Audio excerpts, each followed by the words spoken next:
Imagine an old gate on the edge of a town. The stone is dark, like it's been burned by fire, and right above people's heads, scratch marks, like someone clawed the surface 2 or 3 human heights up. And here's the question from the title: Guardians of Tartaria. Why do giant legends appear right by the old gates? Why do giant stories stick to gates? Not to palaces, not to churches, not to city squares. Locals whisper, they stood here, guardians. Even soldiers were afraid of them. But then a young researcher finds something worse. Old expedition notes with pages torn out. And one symbol keeps showing up, a gate, and beside it the word guardians. And then it gets darker, because on some gates there's a second level, like the entrance wasn't built for regular people, and someone worked hard to brick it up. So, is this just tourist folklore? Or did someone make sure we would walk past these gates every day and never notice what they were really for? If the Guardians of Tartaria never existed, then why do old gates tell the same story, in different cities, in different countries? I wasn't looking for giants when I started. I was hunting for something much duller: old trade routes, toll ledgers, dusty crossing notes, the kind of dry archive work that makes most people yawn. But then I saw the gate. It stood just outside a small town in Central Europe, the kind of place tourists pass by without stopping, the kind of place history forgot, or chose to forget. The stone was dark, almost black in spots, like it had been scorched, and the proportions were wrong. Not wrong like a medieval builder misjudged a measurement. Wrong like it had been built for someone else. The doorway rose nearly 5 meters high. The handle sat at chest level for a man over 2 meters tall. And there, just above where a normal person could reach, were scratch marks. Deep grooves carved into the stone. 3 human heights. Up. I asked the locals about it. An old woman barely reacted. She just shrugged. The Guardians, she said, as if it needed no explanation. As if everyone had always known. Guardians. Not soldiers, not kings, not nobles riding through on horseback. Guardians. Later, I found the same word in expedition notes from the 1880s.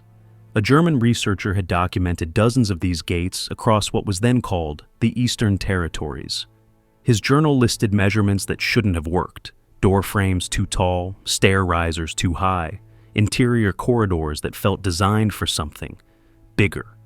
But this is the moment my stomach dropped. Pages were missing, not lost to time, not ruined by water, not burned, cut. Cleanly, deliberately removed, like someone had taken a blade and lifted the evidence out of the book. And in the margins of what remained, the same symbol kept showing up. A simple arch, a gate, and beside it, one word: Wechter, Guardians. I told myself it was nothing. Old folklore clinging to old stone. The kind of story people attach to anything ancient until it feels true, just because it's repeated. Then I looked at the photographs. Not paintings, not legends retold and reshaped over centuries. Photographs, carte de visite from the 1860s and the 1870s. Formal portraits taken at these exact gates. And in some of them, there were figures that didn't fit our world. Men standing beside the doorway. Yet the doorway doesn't swallow them the way it should. The proportions work. The scale makes sense. As if the gate had been made for someone exactly that size. Not 8 feet tall, not 12, but large enough that our modern doorways would feel tight. Large enough that our staircases would feel like children's furniture. I tried to dismiss it. Trick photography, forced perspective, the usual safe answers. But forced perspective doesn't explain why the same proportions appear in gates. Across Germany, England, and the American Midwest. It doesn't explain why local legends, told in places that supposedly never influenced each other, circle the same idea. Tall figures at the threshold, watchers at the gate, guardians who stood where ordinary soldiers feared to stand. And it doesn't explain something even stranger. Someone went to the trouble of sealing the second level, because on some of these gates, the oldest ones, the ones that haven't been restored into a postcard version of history, there's another entrance, higher up, closed off with newer stone, hidden behind centuries of ivy, soot, and neglect. An entrance that wasn't built for us. I've spent 6 months following this thread now. What started as curiosity has turned into something heavier, something that crawls into my head at night and refuses to leave. Because the pattern is too consistent. The gates show up in the same kinds of places: city edges, trade crossings, choke points, places built to control movement. The legends cluster around the same themes: guardians, watchers, authority at the threshold. The measurements repeat within the same range, again and again, across cultures that were never supposed to share a single story. And everywhere I look, pieces are missing. Archives reorganized, photographs misfiled, structures renovated until the original shape is gone, replaced by something safer, smaller, easier to explain. So, here's the question I can't shake. If the Guardians never existed, why do the gates keep telling the same story? If this is just folklore, why does someone keep editing the record? And if these entrances were always meant for people our size, then why do they feel like they're waiting for someone to come back? The old woman's words stayed with me longer than they should have. The Guardians. She said it like a simple fact, like telling someone the sky is blue. So, I started collecting the stories. Not from books. Books had been edited, rewritten, corrected over centuries. I went straight to the people who still lived near the gates, the ones whose grandparents passed down things that never made it into official records. And what I found disturbed me. The legends weren't scattered. They weren't random folktales stuck onto random stones. They clustered, tight, consistent, almost organized, around very specific places. Gates, toll points, guard posts, city edges, always the edges, never the center. An elderly farmer in Bavaria told me about Der Lange, the tall one, who supposedly stood at the eastern gate of his village until the forgetting time. He couldn't tell me when that was. Nobody could. But the phrase had been repeated in his family for 4 generations. A retired teacher in Yorkshire described the watcher at the arch, a figure so tall that children were warned not to look up when passing through the old Roman gate at night. "You'll see what shouldn't be seen," the rhyme went. In Pennsylvania, a woman whose family had lived in the same farmhouse since the 1840s showed me her great-grandmother's diary. One entry mentioned the old keeper by the stone door and noted that her husband refused to talk about what he'd seen there as a boy. 3 countries, 3 languages, 3 sets of stories that had never touched each other, and yet, one pattern. So, I started mapping them. Pins on a board at first, then a proper database. Location, earliest recorded mention, keywords, the gate's physical features, the way locals described the feeling of standing there. And that's when the dread set in. Because the stories didn't just gather around any gate. They gathered around gates with the same physical traits: oversized proportions, unusual stone, and signs of modification.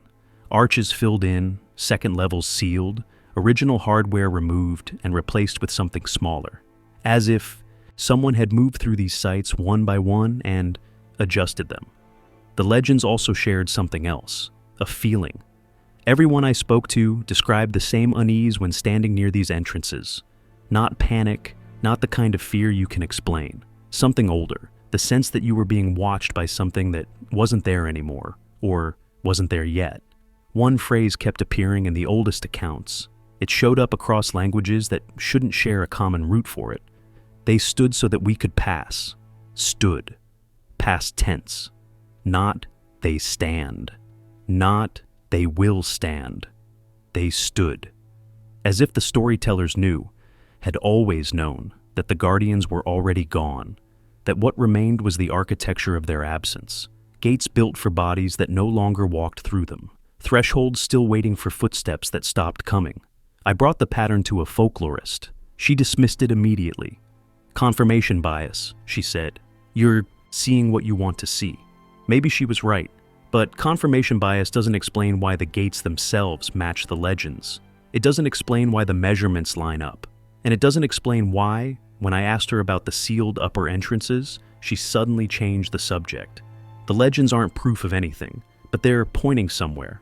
And in the next chapter, we go where they point, toward 3 gates on 3 continents that share details no folklore should be able to invent. Folklore can travel. Stories move with traders, soldiers, immigrants. A legend born in one valley can show up 3,000 miles away within a single generation. That's what I told myself. But then I visited the gates. Not photographs this time, not second-hand accounts. I stood in front of them, measured them, put my hands on the stone, and the explanations stopped working. The first gate was in Germany, a small town near the Czech border. Officially, the structure dated to the late 1600s, but the foundation stones were older, much older. Local records mentioned a reconstruction after a fire, yet no other document in the town archive confirmed that fire ever happened. The doorway measured 4.2 meters high. The original iron hinges, still visible beneath later additions, were mounted at 2.8 meters. The threshold stone showed wear consistent with centuries of foot traffic, but the wear was concentrated in the center. The sides were oddly untouched, as if people had walked through single file, avoiding the edges, or as if whatever usually passed through filled most of the width. The second gate was in England, a market town in the Cotswolds. Different architecture, different century, different culture, same proportions. The doorway, 4.4 meters. The hinge mounts, 2.7 meters. The wear pattern, centered again, with clean stone along both sides. I measured twice, then measured a third time. The numbers matched within centimeters. The third gate was the one that broke something in me. Rural Ohio, a structure everyone called the Old Toll House, even though no record showed it had ever collected tolls. Locals said it was older than the town. Some even claimed it predated European settlement entirely, which should have been impossible. Shouldn't it? Doorway height, 4.3 meters. Hinge position, 2.8 meters. Wear pattern, identical. 3 gates, 3 continents. 3 sets of builders who supposedly never shared plans, never met, never traded techniques. The same measurements, the same design logic, the same invisible template. I sat in my car outside the Ohio gate for an hour, trying to force a rational explanation into place. Maybe it was a standard medieval measurement system. Maybe European builders carried the same architectural traditions everywhere they went. Maybe I was measuring wrong, but medieval standards varied wildly between regions, and European builders in America used different proportions. I'd measured dozens of colonial structures to confirm it, and my own numbers were solid. I had checked each measurement 3 times. The pattern was too clean to dismiss, and then there were details no folklore could have accidentally invented. All 3 gates shared the same interior feature. A small alcove set high in the wall, about 3 meters up, too small to be a window, too high to be a normal shelf. No obvious purpose, except that inside each alcove I found mounting holes, 4 of them, arranged in a square. Something had been fixed there, something heavy enough to need real anchors driven into stone, and someone had removed it. I asked local historians about the alcoves. None of them had noticed them before. None of them could explain them, and every single one of them, without exception, looked uncomfortable the moment I pushed for answers. The gates aren't random. They're not coincidence, they're coordinates, points on a map we've been trained not to read. And in the next chapter, we look at what the photographs actually show. Because once you know what to look for, you can't unsee it. I thought the gates were the evidence. I was wrong. The gates are only the stage. The photographs are the evidence. And once you learn how to read them, everything changes. I started with the obvious question. How do we know old photographs weren't faked? The Victorians loved tricks, double exposures, forced perspective, giants and fairies manufactured for parlor entertainment. So, I studied the techniques. I learned how the fakes were made. Then I went back to the gate photographs and searched for the telltale seams. I didn't find them. The images I examined weren't studio gags. They were outdoor shots, streets, marketplaces, gate entrances, dozens of people in frame, busy backgrounds, consistent light, consistent shadow. The kind of scene that's brutally hard to fake convincingly, even today. And in these photographs, the proportions didn't lie. Here's what most people miss about 19th century photography. The cameras didn't interpret, they recorded. No Photoshop, no digital layers, no quick edits with a mouse. What the lens captured was what stood in front of it when the shutter opened. The photographers weren't trying to document giants. Most of them weren't hunting mysteries at all. They were documenting architecture, city views, street scenes, public spaces. The people were incidental, workers, merchants, passers-by who just happened to be there, But some of those figures don't fit the scale we're trained to expect. I found a photograph from 1878, a gate in Eastern Europe. A crowd gathered for what looked like a market day, and near the entrance, 3 men standing together. 2 of them reached the chest height of the third, not children, men, bearded, adult proportions, standing next to someone who towered over them by nearly a meter. And the tall figure wasn't posed dramatically. He wasn't centered. He wasn't framed like a circus attraction. He was just there, part of the crowd, as if his presence was ordinary. Then I found another photograph from 1865, a different country, a similar gate, same kind of composition, architecture as the main subject, people as background detail. And there, near the edge of the frame, was a figure whose head almost reached the top of a doorway that measured over 4 meters high. The official explanation would be perspective distortion. The figure was closer to the camera, so he only looked larger, but the shadows don't support that. The body proportions compared to nearby objects don't support that. And the wear patterns on the threshold he's standing on match what I measured at the other gates. Centered, heavy, used like something big passed through over and over. He wasn't floating closer to the lens. He was standing at the entrance, full scale, no obvious tricks. And this is where it gets dangerous, because once you see the pattern in one photograph, you start seeing it everywhere. A figure, too, tall in a crowd. A doorway that suddenly makes sense when one specific person walks through it. Furniture in the background that seems oversized until you notice who's sitting in it and how easily they fit. And then you have to ask yourself the question nobody wants to ask. Am I finding evidence? Or am I losing my grip on reality? I've asked myself that every day for 4 months, but here's what keeps me searching. The photographs aren't random. The tall figures appear in specific contexts.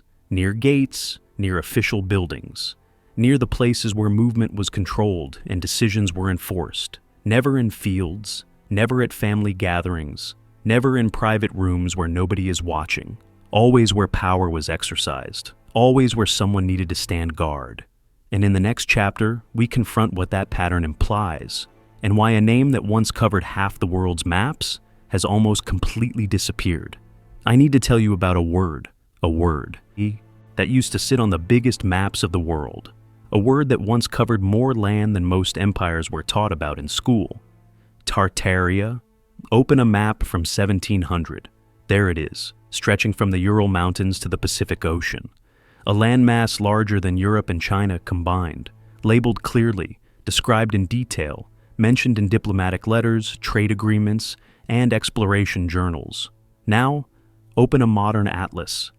Gone, not renamed in a clean, traceable way, not neatly divided into new countries with a clear paper trail, just erased, as if it never existed at all. I first ran into the word in the margins of those expedition notes, the ones with missing pages. The German researcher had written Tartarische Tore beside one of his gate sketches, Tartarian gates. At first, I assumed it was a mistranslation, an old term for something Mongolian maybe, a label that had simply aged out of the language. But then I started tracking the name through map history, and what I saw disturbed me more than anything I'd found so far. In the 1500s, Tartaria appears on almost every European map, not as a blur, not as a guess.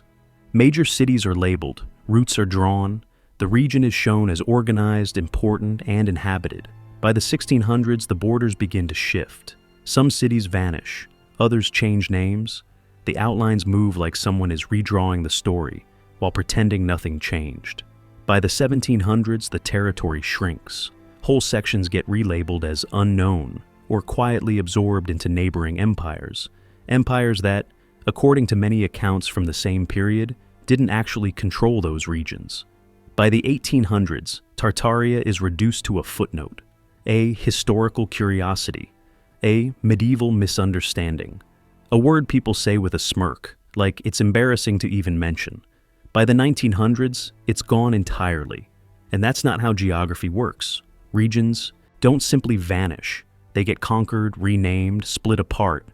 But the land stays. The cities stay. People live there. People remember. Unless the remembering itself is what gets erased. I went looking for academic work on Tartaria. There isn't much.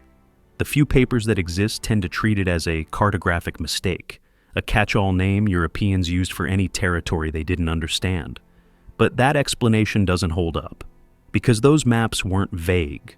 They didn't just slap a word onto empty space. They showed specific cities, specific roads, specific features, sometimes even architectural details, including gates, large gates, gates with proportions that match the ones I've been measuring. And the written descriptions weren't confused rambling either. Travelers wrote down what they saw. They describe buildings, infrastructure, markets, routes, things you don't invent by accident if you've never been there.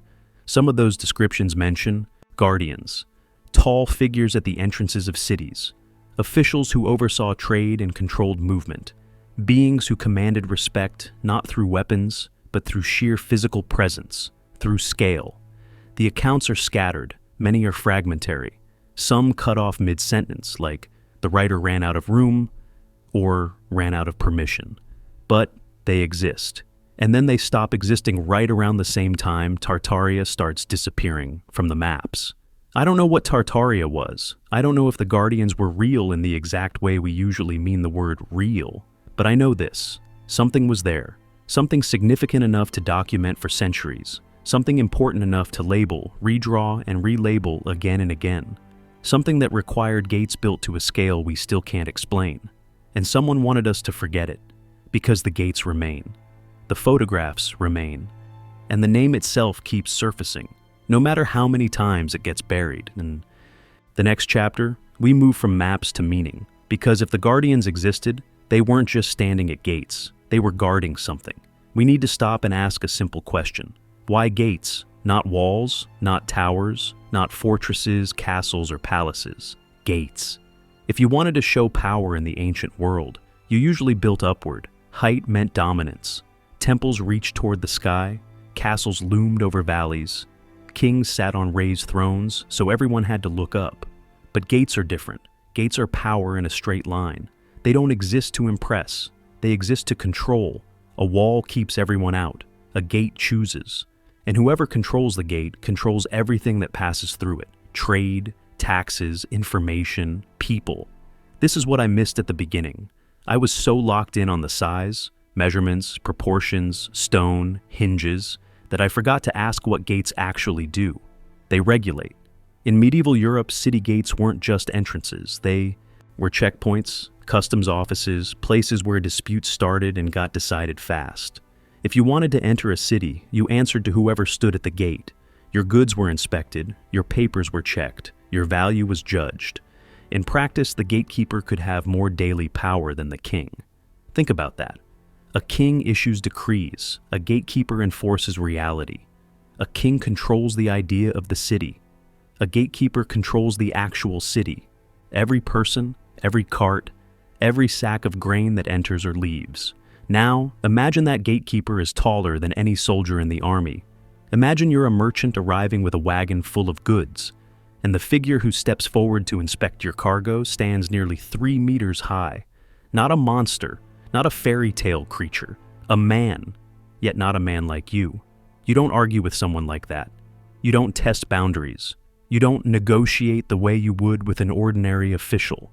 You don't even hold eye contact, unless he allows it. This is what the legends describe. Not giants rampaging through villages, not monsters hunting people. Guardians, officials, beings whose job was control, and whose physical presence made that control absolute. The folklore isn't mainly about terror, it's about authority. They stood so that we could pass. That phrase returns again and again in the oldest accounts. Not, they blocked our way. Not, they threatened us. They stood. Their presence alone was enough. And here's what I can't stop thinking about. If you were building a system of control, a network of gates spanning thousands of miles, what would you need?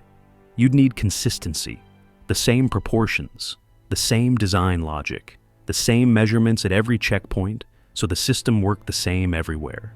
You'd need authority, figures who could command obedience without drawing a sword, figures whose physical reality made resistance feel pointless before it even began. And you'd need amnesia, because when that system ended, when the Guardians were gone, you'd need people to forget, To walk through these gates every day and never ask the most dangerous question of all, who were they built for? The gates aren't monuments, they're infrastructure. And in the next chapter, we step through them, into the spaces beyond. Because the gates aren't the strangest part. It's what's inside that stops making sense.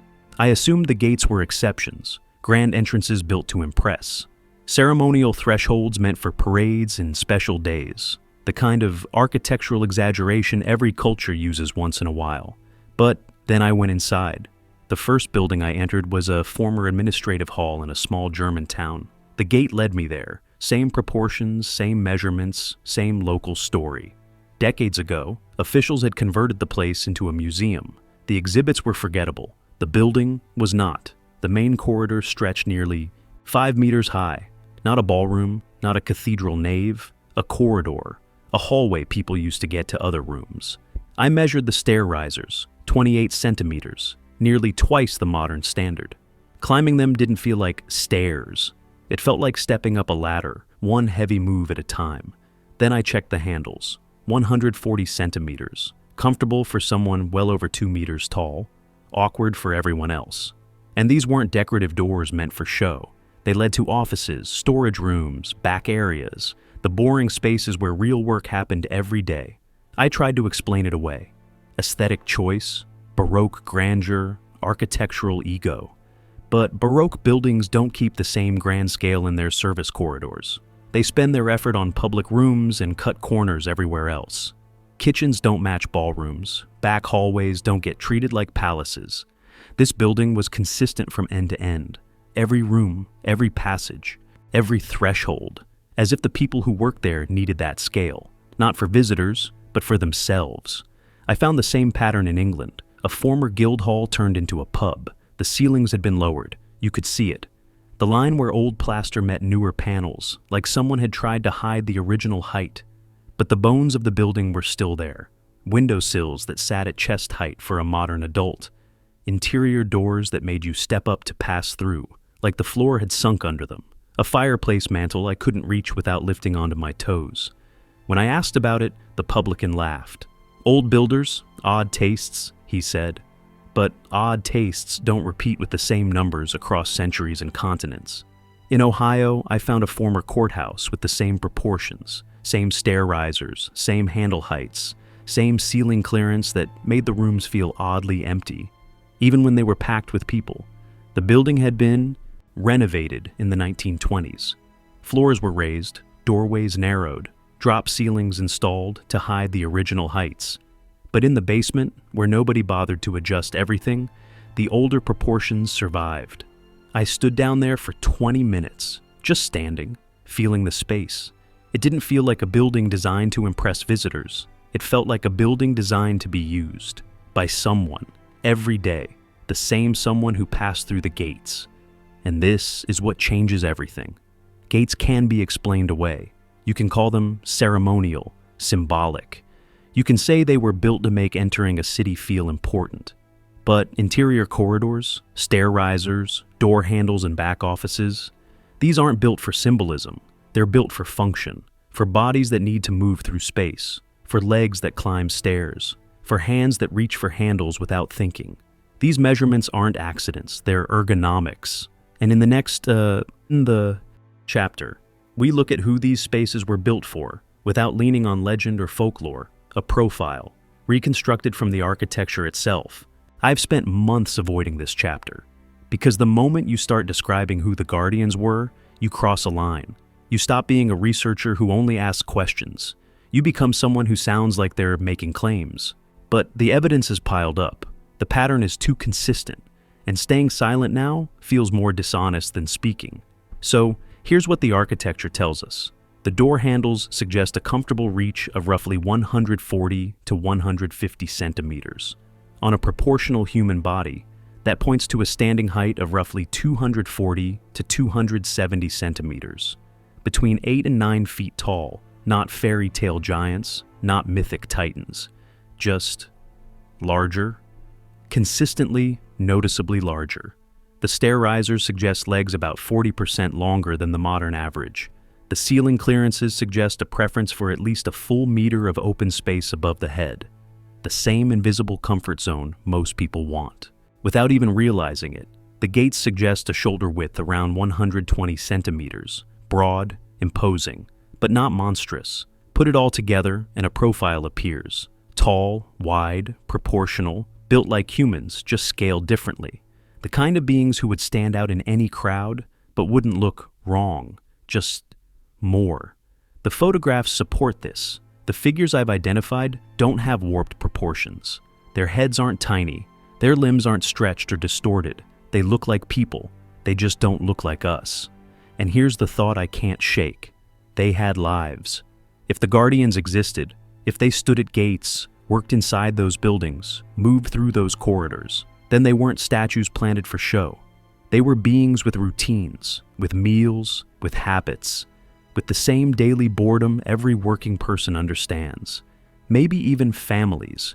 The oldest accounts hint at this. A Bavarian legend mentions the tall one's wife bringing him food at the gate.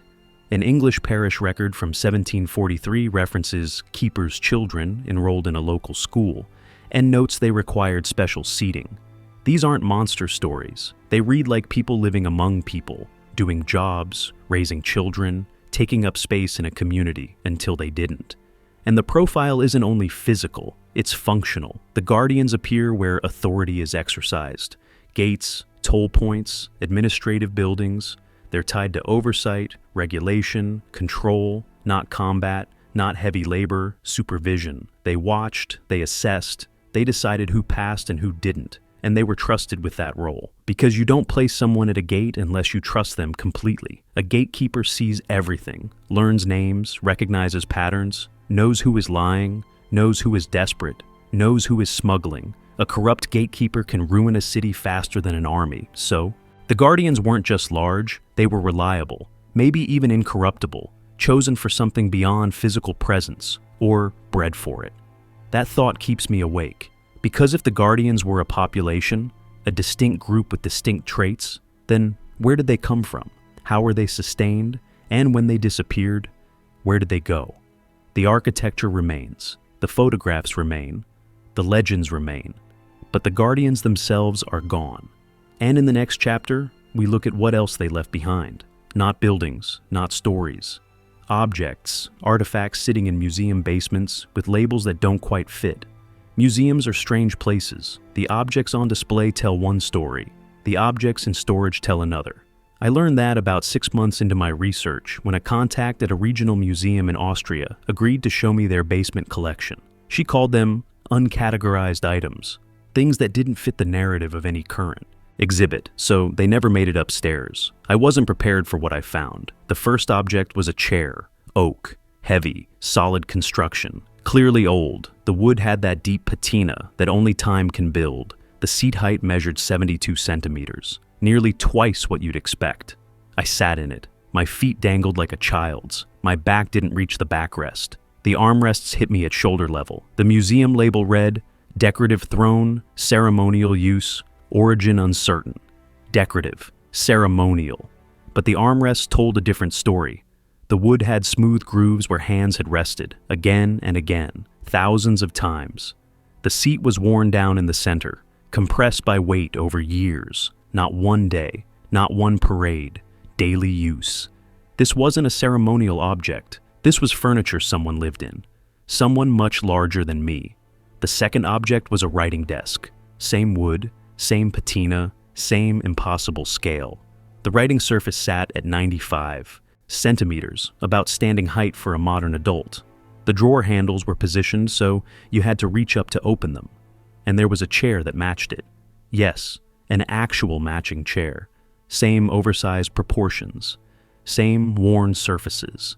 Same marks left by routine. The label said, "Administrative furniture, possibly theatrical prop, 18th century." Theatrical prop. A prop made from solid oak, with hand-forged iron fittings, built to last, and worn like it had served someone for decades. Then I found the third object, and something in me shifted. It was a tool, simple, handheld, like a large awl or a leather punch. The handle was wrapped in a material that had hardened with age, but the shape was still clear. The grip required a hand nearly twice the size of mine. I picked it up, or tried to. My fingers couldn't close around it properly. The balance felt wrong for my arm length. Using it for more than a few minutes would have exhausted me, but someone had used it. You could see it in the wear. The handle had been shaped by a palm. The tool had been gripped, worked, and depended on. Over and over. By someone with hands I couldn't picture without forcing my brain to stretch. I asked my contact about these objects. Where did they come from? How did they end up down here? She didn't know. The acquisition records were vague. Single words, empty labels. Donated, transferred, recovered. No details, no proper trail, no origin story you could verify. Just objects that didn't fit, stored where nobody would ask too many questions. And it wasn't only this museum. I've seen similar items in auction catalogs. Oversized antique chair, origin unknown.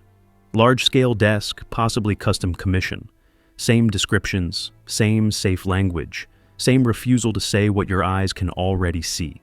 The objects exist, they're physical, they're real, but we've built a framework of denial around them. Ceremonial, decorative, theatrical, anything except the obvious. And in the next chapter, we confront what happened to the record itself. Because the artifacts weren't just hidden, the documentation was destroyed. I wanted a clean line, a clear chain of evidence. Documents that led to other documents. Archives that backed up what the photographs showed. A trail I could follow from the gates, to the guardians, to whatever came before. That's not what I found. What I found were holes, gaps.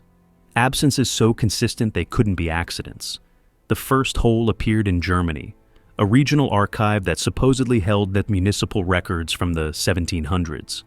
I requested anything tied to gate administration, toll ledgers, checkpoint logs, staffing lists, personnel papers, anything that might name who worked at the city entrances. The archivist was apologetic. Those files were reorganized in 1895, she said. Much was lost in the process. Lost. During a reorganization. Then I heard the same story in England. A county record office had transferred its holdings to a central repository in 1923. Significant portions were damaged during transport, and the damaged portions just happened to include anything related to gate operations before 1800. In Ohio, the courthouse I'd measured had experienced a filing room fire in 1901. The fire destroyed exactly one category of documents: personnel records from the building's first 50 years. That was the moment I stopped believing in coincidence, because the pattern was too precise, too clean, too surgical. The fires and floods and reorganizations always hit the same kind of material: administrative records, staffing files, payroll lists, duty rosters, anything that might have named names, described bodies, documented who actually worked in those spaces. The buildings survived, the photographs survived, even some of the artifacts survived. But the paperwork, the connective tissue that would make the whole picture snap into focus, was missing. So I started tracking the gaps themselves. When did they happen? Who authorized the reorganizations? What exactly was listed as damaged? Where did the materials go after they were removed? The answers were worse than I expected. Most of the destruction landed inside the same window. About 50 years, roughly 1880 to 1930. A period of rapid modernization across Europe and America. New governments, new bureaucracies, new systems for sorting the past, and apparently, new decisions about what the past was allowed to contain. One document survived by accident. A letter from a German municipal official to his counterpart in a neighboring town, dated 1897. It referenced the directive and asked for guidance on which materials should be prioritized for removal. Removal, not preservation. Removal. The letter didn't say what directive. It didn't name who issued it, but the language was unmistakable. Someone was telling local officials to eliminate certain records, and they were doing it in a coordinated way, across towns, across jurisdictions. The reply was missing. Of course it was. I tried to find the directive itself. I searched archives in 4 countries. I contacted historians who specialize in that exact period. Nothing. Either it never existed on paper, or every copy was destroyed along with the records it ordered eliminated. And that's where the trail goes cold. Not because the evidence runs out, because someone made sure it would. The gates still stand, the photographs still exist, the artifacts still sit in museum basements. But the story that connects them, the part that would confirm who these people were, what they were called, and why the system existed, has been cut away. In the next chapter, we stop, we breathe, and we ask the hardest question of all: what? Do we actually know? I need to be honest with you. I don't know what I've found. 10 months of research, thousands of miles traveled, hundreds of photographs examined, dozens of gates measured, and I'm sitting here, in a rented room, in a city I won't name, wondering if I've uncovered something real, or if I've built an elaborate fantasy out of scattered fragments. This is the chapter where I stop collecting. This is where I stop stacking evidence like bricks. This is where I ask what it actually means. The facts on their own are simple. Old gates exist with proportions that don't match modern human ergonomics. Photographs from the 19th century show figures whose scale doesn't match the people around them. Artifacts sit in museum basements with labels that explain nothing, and records have been removed systematically across multiple countries, inside a narrow time window. Those facts are real. I've verified them myself. I've touched the stone. I've held the objects. I've stared at the photographs until my eyes ached. But facts don't interpret themselves. The same evidence that suggests guardians could suggest something else entirely: architectural fashion, optical tricks, bureaucratic incompetence, 100 ordinary explanations that don't require rewriting history. I've considered all of them, and none of them fit. Architectural fashion doesn't explain why the same proportions appear in buildings with no meaningful contact. Optical illusions don't persist across dozens of photographs, taken by different people, in different decades, in different places, yet producing the same type of impossible scale. And bureaucratic incompetence doesn't erase the same category of documents: gate operations, personnel lists, administrative files, across continents, inside the same slice of time. The mundane explanations demand more coincidence than the strange one, but the strange one demands something harder. It demands that we accept the past might be incomplete, not necessarily fake, not necessarily wrong, incomplete. And I'm not claiming ancient giants built a secret civilization. I'm not claiming there's a single mastermind hiding the truth for centuries. Those are clean stories. They feel satisfying because they come with villains, secret rooms, and dramatic reveals. Real life is usually messier than that. What I'm suggesting is simpler and more unsettling. We don't know what we don't know. The historical record has gaps. Some gaps happen naturally, but some gaps were created on purpose.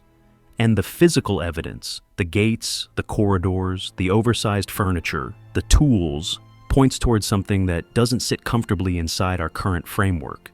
Maybe the Guardians were real, a population of unusually large humans who served specific administrative roles until they died out, or were absorbed into everyone else. Maybe the Guardians were symbolic. Maybe height was a metaphor, an old way of describing authority, taken literally by later generations who didn't understand the original context. Or maybe the answer is something I haven't considered at all, something that would be obvious if I could read the documents that were destroyed. I don't know, and sitting inside that uncertainty is harder than chasing any answer, because the gates don't care what I believe. They stand the same way they've stood for centuries, waiting, patient, indifferent to my confusion. In the next chapter, we return to what survives, because even without documents, even without certainty, something still remains. Stone doesn't lie. You can burn documents, you can mislabel artifacts, you can reorganize archives until nothing connects to anything else. But you can't unburn stone. The gates remain, and stone doesn't lie. So, I went back to measurements, not the legends, not the photographs, not the torn records, just the physical structures, the things that can't be edited, rewritten, or talked into meaning something else.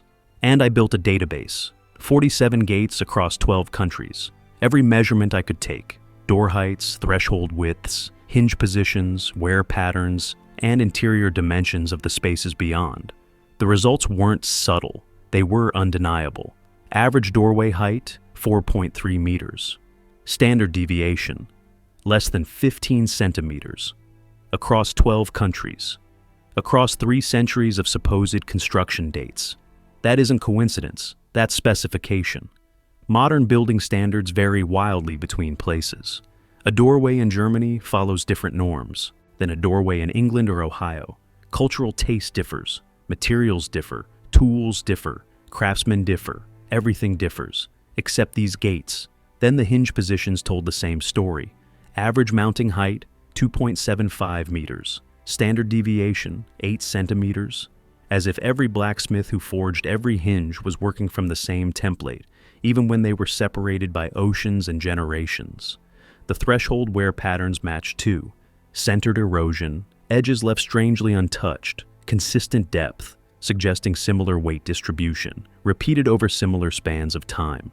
Not 1,000 random feet, something regular, something predictable. I showed the data to an architectural historian. She stared at the numbers for a long time.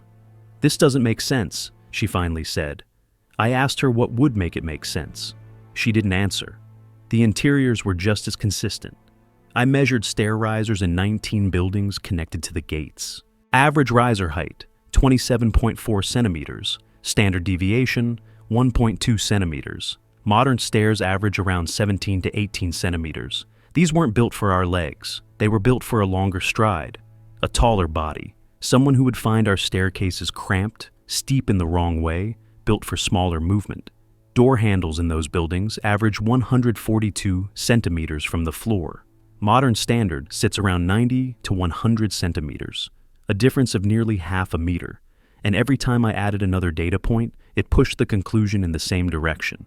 These spaces were built for beings around 250 to 270 centimeters tall, 8 to 9 feet, proportional, consistent, not one gate, not one building, 47 gates, 19 interiors, 12 countries, the same invisible standard, the same design logic, the same handwriting, stamped into stone and wood. Then I laid the photographs beside the measurements. The figures I'd flagged, the ones that seemed too tall, fit the architecture perfectly. Their reach matched the handle heights, their scale matched the stair risers, their headroom matched the ceiling clearances. Suddenly the buildings didn't feel oversized for grandeur. They felt correctly sized for whoever they were meant to serve. Side by side, the evidence becomes heavy. Not because any single piece proves everything, but because everything points in the same direction. The stones survived, the proportions survived. Whatever the truth is, it's still embedded in the thresholds, the hinge mounts, the worn steps. You just have to measure it. And in the next chapter, we face the two explanations head on. Because the evidence supports more than one interpretation, and honesty means we examine both. I've been accused of believing too much. I've also been accused of believing too little. Both criticisms miss the point. I'm not chasing belief. I'm chasing understanding. And understanding means you hold more than one possibility in your mind at the same time, even when those possibilities clash. So, let me lay out both explanations, fairly, fully, and then we let the evidence speak. Explanation starred. A. The Guardians were real. A population of unusually large humans existed. They weren't rare accidents. They were consistent, enough to shape architecture around them. They were selected or bred for specific roles: gatekeepers, administrators, enforcers of order. Their physical presence made them perfect for positions that required authority without constant violence. They weren't scattered anomalies. They were a system, deployed across a wide territory. Maybe the territory once labeled Tartaria, placed at gates, checkpoints, and administrative centers, woven into a network of control that could stretch for thousands of miles. Then the system collapsed. War, disease, political upheaval, or something we haven't even named. And after that collapse, the Guardians disappeared, and the people who inherited their infrastructure had reasons to erase them, to deny they ever existed, to rewrite history around an absence. The gates remained because you can't demolish everything. The photographs survived because not every image was identified, collected, and destroyed. The artifacts endured because museums are huge, storage is messy, and record-keeping is never perfect. But the paper trail, that was eliminated, systematically, deliberately, inside a narrow window of time. That's explanation A. Explanation B. The Guardians were symbols. Oversized architecture has always been a language of power. The gates weren't built for large people. They were built to make normal people feel small, to project authority, to intimidate anyone who approached. The consistent measurements reflect not a population of giants, but a shared design language, a vocabulary that spread through trade, conquest, and cultural exchange. Builders copied builders, standards emerged, the proportions repeated because they worked as intimidation, not because they fit real bodies. The photographs?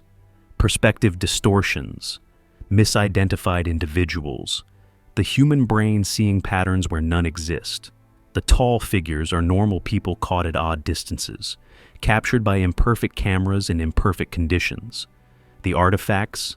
Ceremonial, decorative, commissioned by wealthy patrons who wanted oversized furniture as a status symbol. The wear patterns are real, but they came from generations of normal-sized people using them in odd ways, not from a single owner of unusual size. And the missing records? Coincidence, war, fire, clumsy bureaucracy. The 19th century was chaotic. Archives were moved, neglected, and lost. Disasters happened everywhere. That's explanation B. I've lived with both explanations for months, and here's what I've concluded. Explanation B asks for more coincidences than explanation A.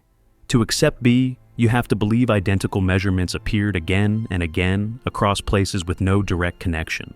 You have to believe where patterns that suggest large bodies were created by small ones. You have to believe dozens of unconnected local legends invented the same idea, in the same places, tied to the same kind of structures.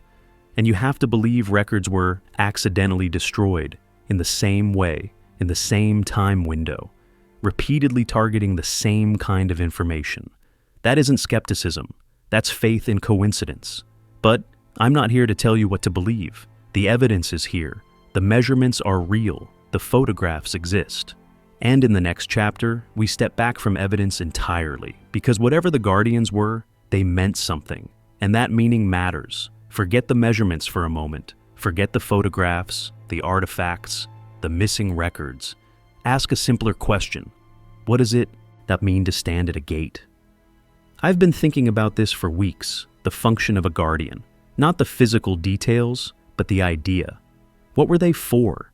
A guardian is a threshold, not just someone who stands at a threshold in human form, the point where one world meets another, where outside becomes inside, where a stranger becomes a guest, or stays a stranger.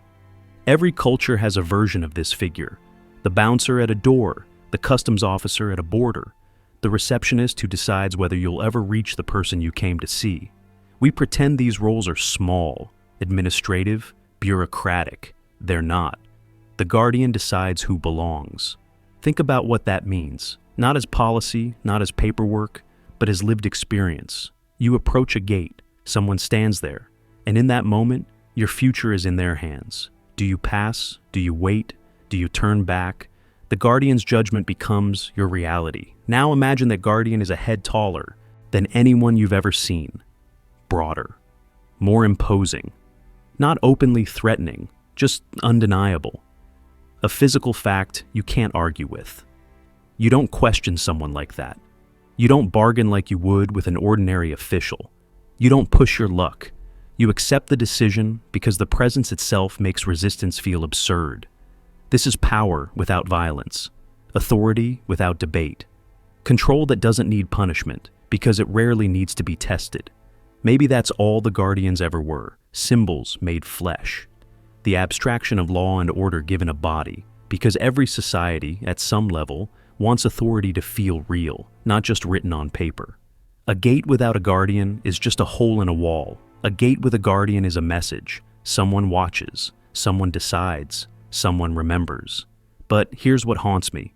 Symbols don't wear grooves into stone. Symbols don't need chairs built to impossible specifications. Symbols don't leave thumb-worn patterns on tool handles.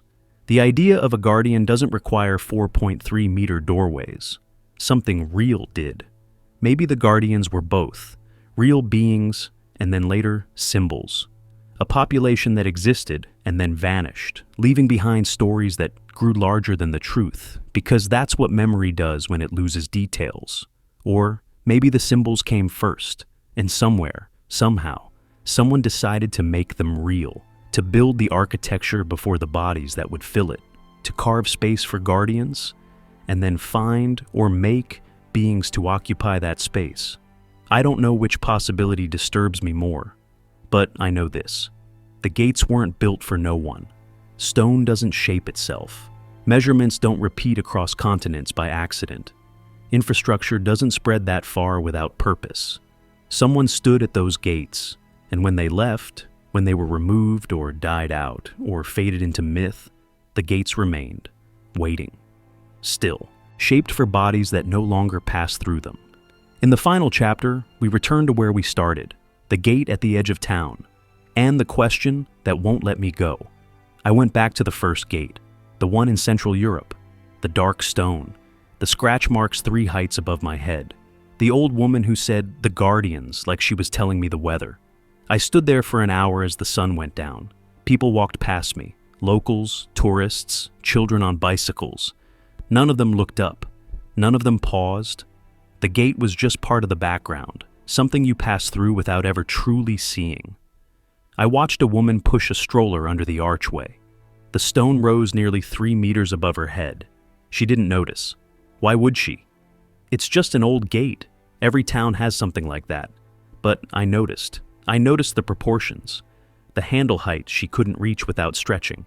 The threshold worn smooth in the center. The alcove high on the interior wall. The one with 4 mounting holes that once held something no one can name anymore. The gate hasn't changed. We have. We've learned to walk through spaces that weren't built for us, and never ask why they feel slightly wrong. We've learned to call old buildings grand and stop there, as if that explains anything. We've learned to file giants under fairy tales, and never ask if the tales are remembering something real. The forgetting is complete. Almost. Because you're still here, watching this, asking the same questions I've been asking for a year, and I don't have clean answers for you. I wish I did. I can't tell you exactly who the guardians were. I can't prove they existed in the way people demand proof. I can't explain why the records were destroyed, who signed off on it, or what happened to the bodies that once fit these spaces. But I can tell you what I've seen. Gates that don't fit us. Interiors built to a scale we can't casually explain away. Photographs with figures that shouldn't be there, yet are. Artifacts hidden in basements. Wrapped in labels designed to end the conversation before it starts. Records erased in patterns too precise to be chalked up to bad luck. And legends, always the same legends, across cultures that never touched, in languages that share no roots. They stood so that we could pass. I don't know what that sentence means, but I know it means something. So here's what I want you to do. The next time you pass an old gate, really old, the kind with dark stone and worn thresholds and proportions that feel just a little off. Stop for a moment. Look up. Look at where the handles sit. Look at how high the arch rises. Look at the worn center of the threshold and ask yourself what kind of movement made that pattern. Ask yourself why the doorway climbs so far above your head. Ask yourself who it was built for. The guardians may be gone, but the gates are still here. Still, standing. Still waiting. And if you look closely enough, if you measure carefully enough, they still tell the story. The only question is whether we're ready to hear it. What do you think? Leave a comment below. Tell me what you've noticed. What gates have you walked through without seeing? Because I'm not done asking questions. And something tells me, neither are you.